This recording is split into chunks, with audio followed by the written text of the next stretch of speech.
এক জঙ্গলে একটি ডাইনি বুড়ি বসবাস করত।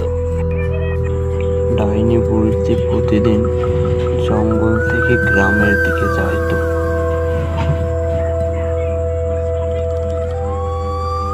গ্রামের দিকে যে মানুষ খুঁজে বেড়াতো সে, আর রাতে মানুষ দেখলেই সে মানুষ মেরে ফেলত। মানুষকে মেরে সে আবার জঙ্গলের দিকে চলে যাইত। জঙ্গলের একটি জায়গায় এসে এসে গায়েব হয়ে যাইত। পরদিনই দুজন গ্রামের ব্যক্তি একসাথে দেখা হলো। ভাইপো, শুনলাম নাকি কাল রাতে ডাইনিটা একজনকে মেরে ফেলেছে আমাদের গ্রামের। হ্যাঁ দাদু, তুমি ঠিকই বলেছ, আমিও তো তাই শুনলাম। এখন কি করা যায় বলো তো দাদু? এভাবে তো আর হয় না।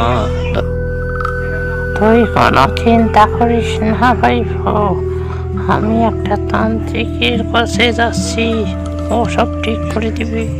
হ্যাঁ গো দাদু, তাই যাও।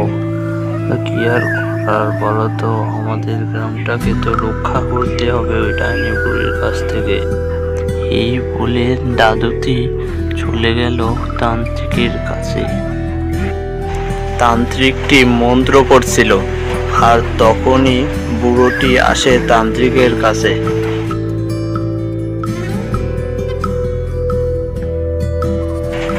বল বৎস, তোর কি দরকার? হঠাৎ আমার কাছে এলি যে? আমাদেরকে বাঁচান সাধু বাবা, ওই ডাইনি বুড়িটা আমাদের গ্রামের সকলকে মেরে ফেলবে, আমাদেরকে বাঁচান আপনি। তুই কোনো চিন্তা করিস না বৎস, আমি ওই ডাইনি বুড়িটাকে মেরে ফেলবো। তুই যা, ফিরে যা।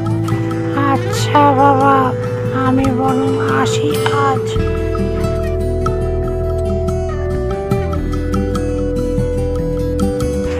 তান্ত্রিকটি অপেক্ষা করতে থাকে ডাইনি বুড়িটার জন্য, যে ডাইনি কখন আসবে আর সে মারবে তাকে। ডাইনি বুড়িটি গ্রামের দিকে যাইতে থাকে দৌড়াতে দৌড়াতে। তান্ত্রিক, তুই এখানে কি করছিস? শুনলাম তুই নাকি গ্রামের মানুষদের মেরে ফেলছিস, ঘটনা কি রে? তোর কি মরার পাখনা বাজাইছে? হ্যাঁ, বেশ করেছি, মেরে ফেলেছি, তোকেও মেরে ফেলবো। তবে রে বেটা, তোর এত বড় সাহস! এই নে তাহলে।